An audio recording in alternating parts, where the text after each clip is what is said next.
Hello, everyone, and welcome to the third cyber seminar in this series, Critical Conversations: Why Integrated Earth and Environmental Science Might Define Your Future. This unique series was convened in collaboration with the Critical Zone RCN and the National Association of Geoscience Teachers, as well as Quasi. My name is Julia Masterman. I'm the Science Education and Outreach Coordinator at Quasi. Quasi is the consortium of universities for the advancement of hydrologic science, and our mission is to advance water science by strengthening interdisciplinary collaboration, providing critical infrastructure through our data services, and promoting education in water sciences at all levels through programs like the Cyber Seminar Series. I would encourage you to visit our website, sign up for our newsletter, and join our community Slack channel if you've not already to learn more about what we do or to get involved. I'll add links about all of that in the chat in just a moment. But before we get started, a few logistical things. Firstly, this main session is being recorded and will be posted on the Quasi YouTube channel. So you're welcome to turn on your video if you'd prefer, but please note that in doing so, you may appear in that recording. Secondly, later in this session, we will be breaking out into breakout rooms. Those breakout rooms will not be recorded. So if your internet connection allows, I would encourage you to turn on your video. We look forward to engaging with you during that portion of the webinar.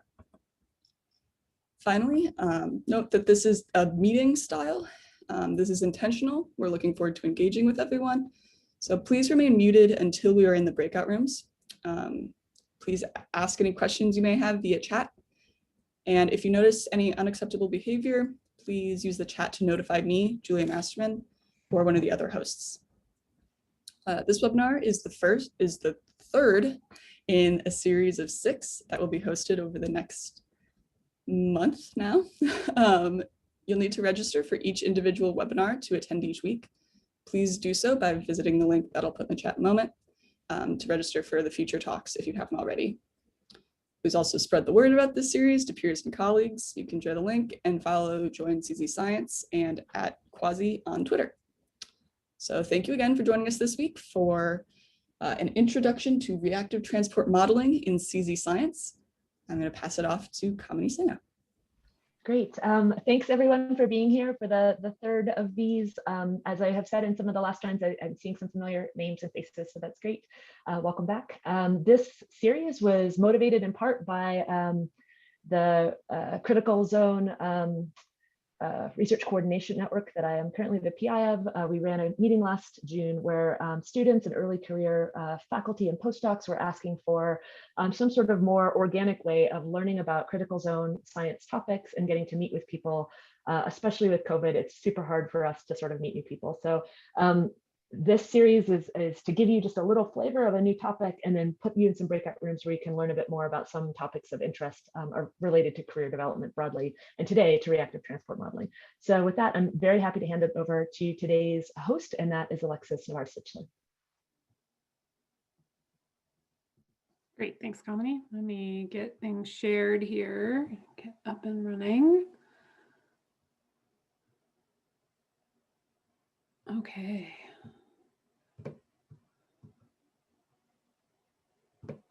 All right, so we are going to talk a little bit about CZ science and the use of reactive transport models to integrate data and to help us answer some pretty big picture questions. So hopefully, you know, when you saw Introduction to Reactive Transport Modeling, you weren't thinking I was going to sit here and walk through a bunch of equations and input files and try to run some things for you. This is a pretty broad overview of, you know, how I ended up in this field of reactive transport modeling and critical zone science, and the kinds of questions that we can approach and we can answer using some sophisticated numerical models. Let's get going here. All right, so you've signed up for a critical zone workshop, so hopefully you are familiar with the term critical zone, but I like to think of it as this space between, you know, the shallow subsurface and the surface, where rock and water and soil and organisms and air all interact to create the landscapes and the waterscapes that we interact with as humans, right? So when you look outside, when you walk outside and you see the landscape in front of you, that in essence is the critical zone. And there are a lot of processes that help create these landscapes. And we want to understand how these landscapes come about, how they evolve, and create some predictive abilities to look at how these processes and how these landscapes will evolve into the future.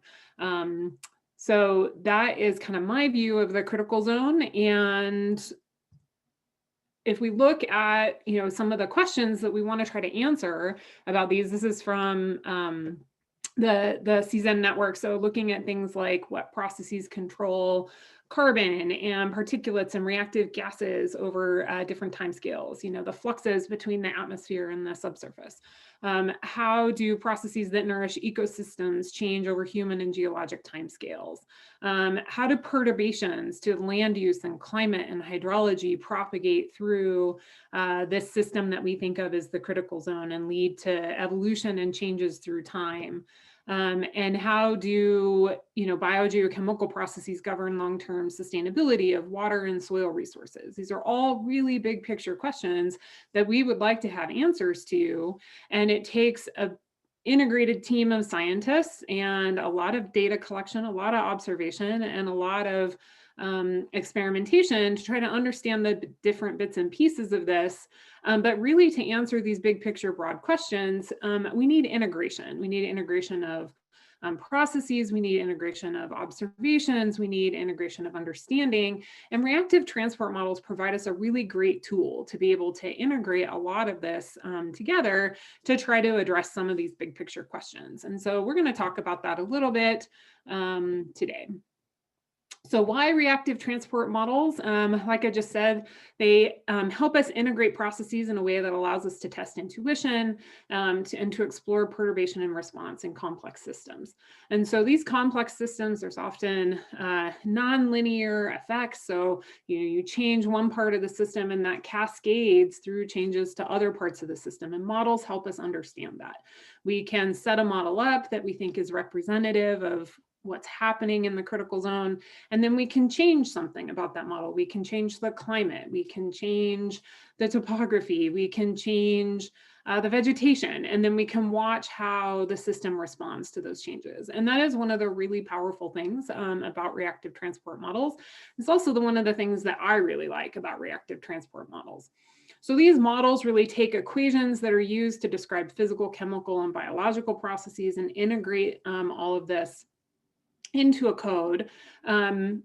You as the scientist define inputs to that, model, and the code in the background is really just going through all the algorithms and all the calculations that solve all of this integrated set of equations.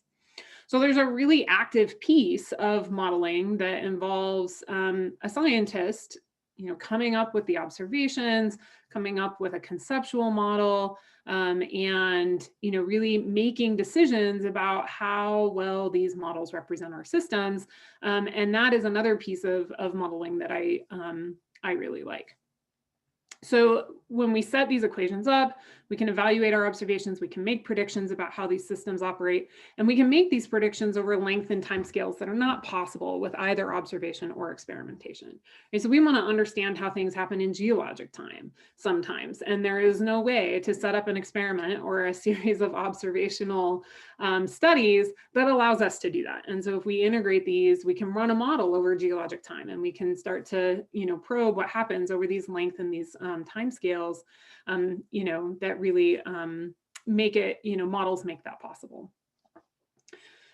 So why reactive transport modeling from my perspective? I kind of fell into the, the use of reactive transport models along my path to becoming a scientist, I love problems where inputs create this cascade of changes, right? That you can trace and you can sort out and you can map, this thing changes and then this thing changes and then this thing changes. And, I love developing intuition about these systems and then running a model to test my intuition. It is how my brain works.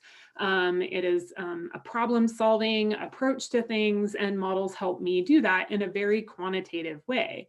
I like the quantitative nature of it because I can run a model and I can see the results. It's not ambiguous. There's it's a very structured approach to testing your understanding of how a system works. And so I really like that piece of it too. I also work best in teams with collaborators where I'm learning new things. And in order to run reactive transport models, I'm working with hydrologists, I'm working with biogeochemists, I'm working with people who are experts in experiments and experimentation, and people who spend most of their time in field science and field observation. And so I like being a part of a team where everybody brings something to the table, and I can help integrate a lot of that by running a model. And so the science that we can address and the way that models work really fit well within the way that my brain works and the way that I like to do science. And so I'm going to walk through a little bit later, kind of my path to get to where I am as just one example of, kind of how someone lands themselves becoming and calling themselves a reactive transport modeler. But before I do that, I just wanted to give some examples of how reactive transport models can help us better understand the critical zone. So when we go out, we look at a landscape and we want to try to understand the coupling and the integration of all these processes, subsurface is mostly opaque. We can see, either through boreholes or surface observations, bits and pieces of the critical zone, but we can't see the whole picture. The models provide us a way to learn about the whole picture of what's happening in the subsurface. It gives us a window into all of these processes. This slide is credit to Kate Maher in an Elements paper that I did not pull the reference off of. But, on the left-hand side, you can kind of see, maybe we have some, bits and pieces of data, but on the right-hand side, you can kind of see that we can integrate this and we get this 3D, picture through time of what's actually happening in the subsurface in these critical zones. And so, models are a really great tool for that.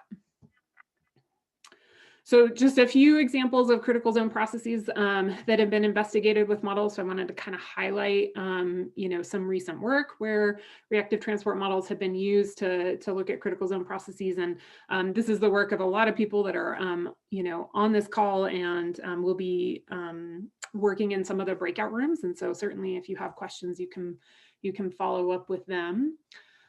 So one thing that we've really, learned about the way the critical zone operates and weathering in general, using reactive transport models is we can couple things like erosion rates to weathering to climate, and we can span across different scenarios where we have different topography, where we have different climates, or where we have different erosion rates, and we can look at how deeply the rocks weather in these different scenarios. So on the left-hand side is an example from Lebdeva and Brantley, where they looked at changes in the amount of water that was moving through a system as representative of wet versus dry climates, and found that in these wet climates, we get this muted parallel topography or muted mirror of topography in the depth of the weathered zone, or that contact between the weathered zone and the bedrock, which you can see here. And, in more drier climates, that mirror of topography was not as muted, it was more parallel. And similarly, on the right-hand side here, you can see a paper by Anderson et al. In 2019, where they also looked at dry climate and wet climate weathering. And so you can see, again, these differences in the depth of the regolith or the broken up rock very thin and very parallel to topography in the dry climate scenario. And in the wet climate scenario, much thicker regolith. And in this case, not even a mirror of topography, but a change in that subsurface structure based on the differences that we input into the model. So really starting to get an understanding of what parts of the system help control the depth to which we find weathered rock in the critical zone. And models can help us probe that space and understand these processes. And then we can take model results and we can actually go out and look for this behavior. So we can use field data and field observations to parameterize models and to integrate data and better understand things. But then we can also run models and make predictions and then take our predictions out to the field and actually look for evidence of this kind of behavior. So it's kind of a two-way street, right? So we use models in both directions. So in another couple of papers, this is Sullivan et al. 2019. This is Pam Sullivan, who is on the phone call. And so if I misrepresent anything you've done, Pam, you can yell at me later.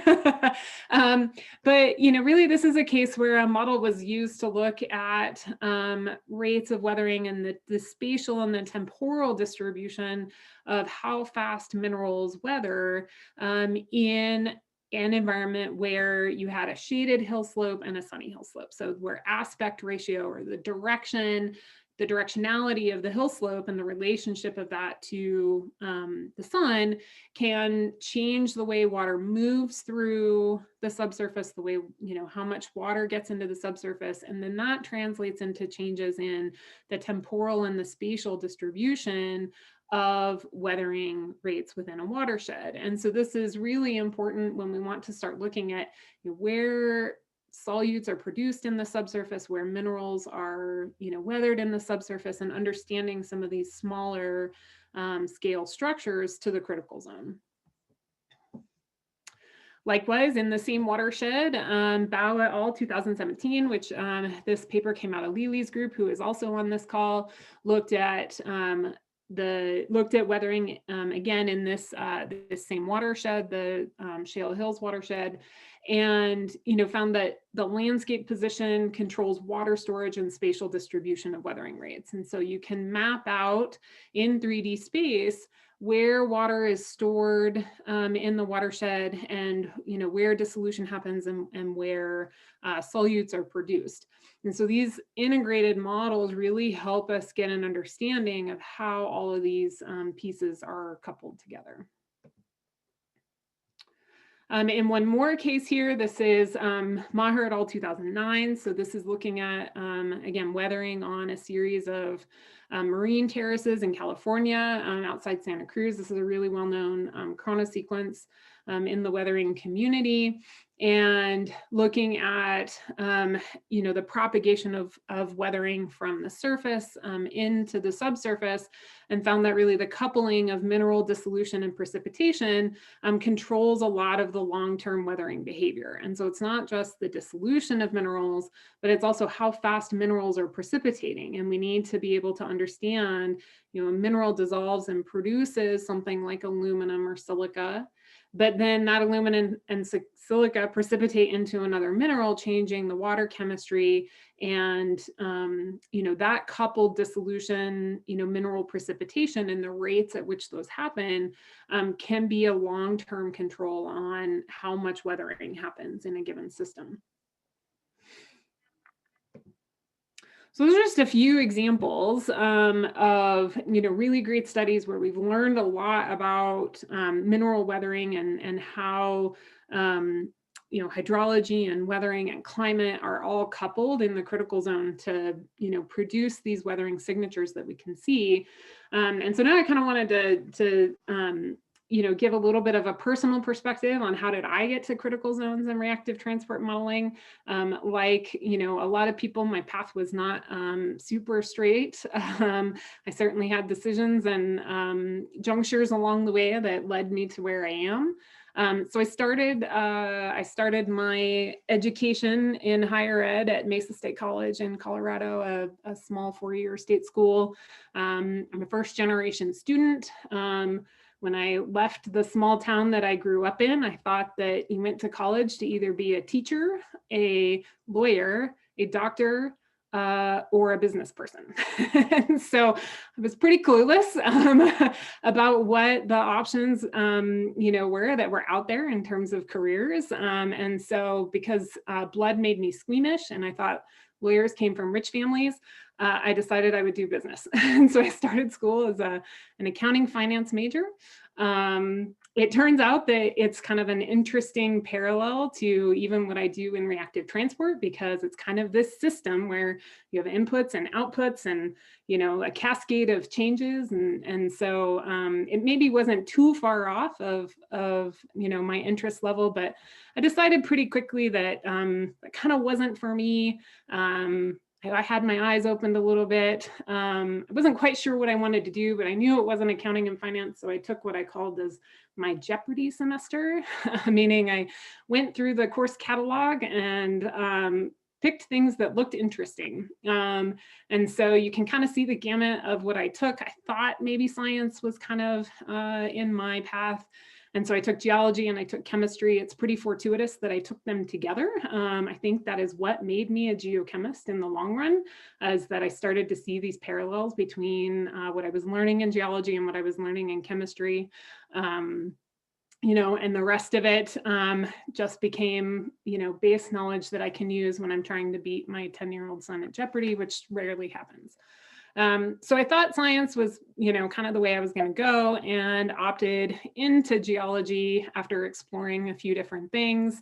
I ended up doing an undergraduate research project in acid mine drainage. This was a very observational based kind of project, but I loved it. It was amazing. I got to, really start to see how these things are connected. And so that set me on my path. I graduated. I could have taken a job, but I didn't. I decided to get a master's degree. I decided I wasn't quite done with school yet. And so I actually ended up at Mines for a master's degree. And I ended up doing a project in the Sierra Nevadas in California, where I was looking at mineral weathering in a series of canyons. And this was really my first introduction to modeling. So I used some geochemical inverse models, which is really just mass balancing between inputs to the system and outputs. And, was trying to answer the question of how mineral weathering was related to concentrations of CO2. And so, we finished up that project. I published a paper and again, was kind of faced with a choice of, job or continued schooling. And so I decided to keep going to school. So again, that job kind of got left hanging out there, and I went on to Penn State for a PhD. I knew at that point I was interested in mineral stability. I thought what I wanted to do was start to look at microbes and minerals, and that turned out not to be something that really garnered my interest. And so I ended up in the field of geochemical kinetics. And so I ended up looking at rates of mineral weathering, and this is really what led me down the path of reactive transport modeling. I started looking at basalt weathering. I spent some time in Costa Rica collecting these clasts. So this is a basalt clast right here in the middle that has weathered over about 250,000 years. The edge of the original clast is about right here. And so over time, that basalt has weathered to produce just a bunch of iron, aluminum oxides, and clays. And so we wanted to figure out whether we could predict how fast this process happens. We thought this is a small scale system. This should be relatively easy. So we started with a bunch of observations. And what we realized is that there was this very strong linkage between the porosity here in black that's developed as that rock weathers and the weathering processes. And so I got really interested in these small scale weathering processes and how we could try to integrate these kinds of observations into reactive transport models. So we spent a lot of time working on that. And in the end, we were able to generate a model that predicted the rate of this rind thickness growth through time. But more than that, the models actually allowed us to test theories about how porosity was related to weathering. And so I got really interested in the use of models to help us kind of test the theories that come out of our observations. So we take observations, we develop a conceptual model of what we think is happening, and then we translate that to a numerical model. And then that numerical model helps us better understand where we've gone wrong or what we got right. And then we can go back and forth between observations and models and conceptual models. And that whole process is I think, the thing that has really driven me through the years. So again, I had a choice. Do I go off and get an industry job or stay in academia? I decided to stay in academia. I did a postdoc at the University of Wyoming and then at Mines, where I migrated a little bit out of CO2 or out of critical zone science and into CO2 sequestration, but kept this use of models to better understand how these systems work. And then took a faculty job at Mines. And my current, big picture research question is, how does weathering change under a different climate or land use conditions? So if we propagate this change into the critical zone, how does that change how weathering happens? Models can help us answer this question, but there is a bit of a conundrum in this case. And that is that when we take observations or experimental data, and we try to use a model, we often end up over predicting how fast things are happening.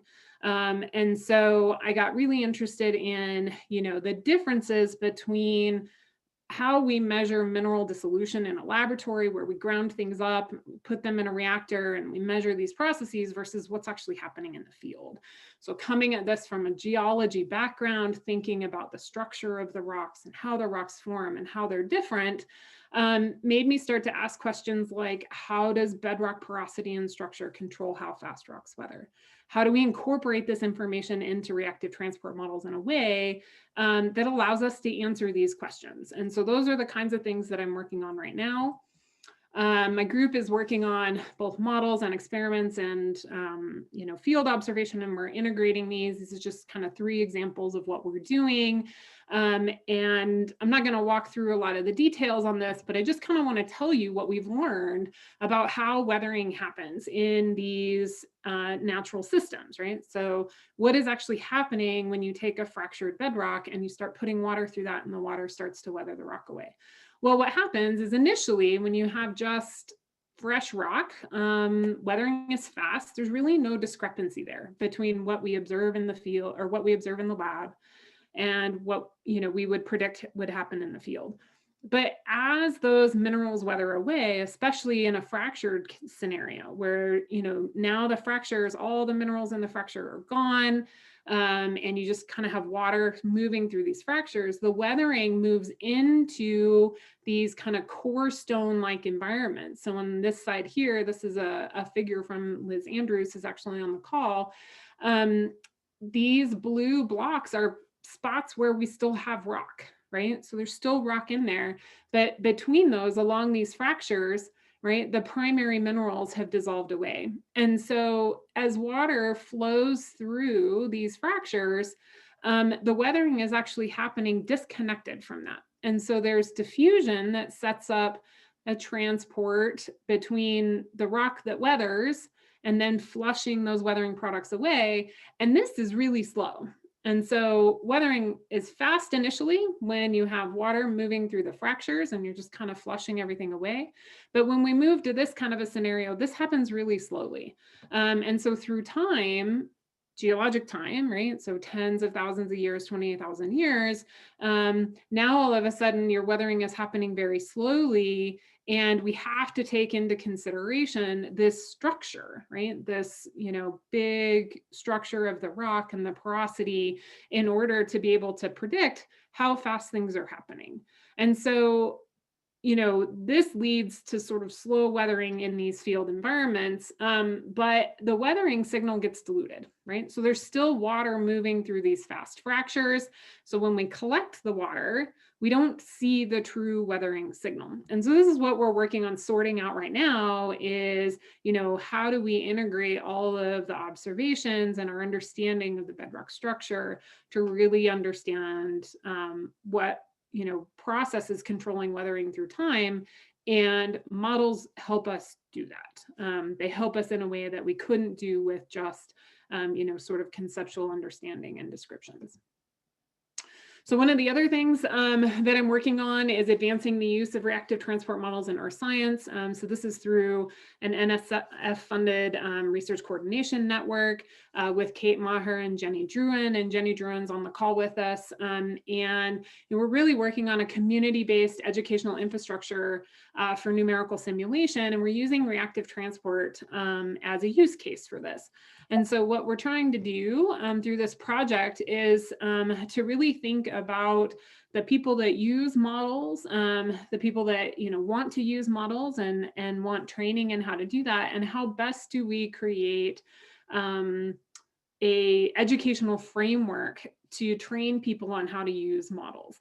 It's not just what we think of, or what oftentimes people think of, running models as kind of the math, the computers, and sort of this, visualization that you get from that. The other pieces of this, right, which is connecting the physical reality to a simplified conceptual model and then translating that into this mathematical world, this piece of it is really important.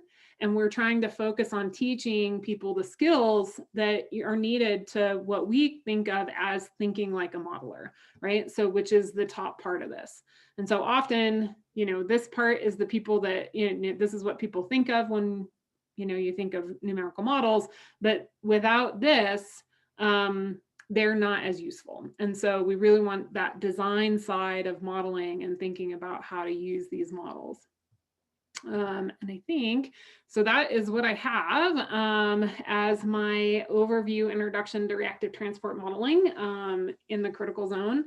So we're going to set up for some breakout rooms, just a couple of, suggestions on, using the breakout rooms and getting the best out of them. There's, some things here. And then I think if you've been on these calls before, you've seen them already probably, but, thinking about, being aware of, the interactions in the breakout room and, making it a great experience for everyone. So I think Kamini is going to take it now and put us in. I will. Okay. I will take it on. So you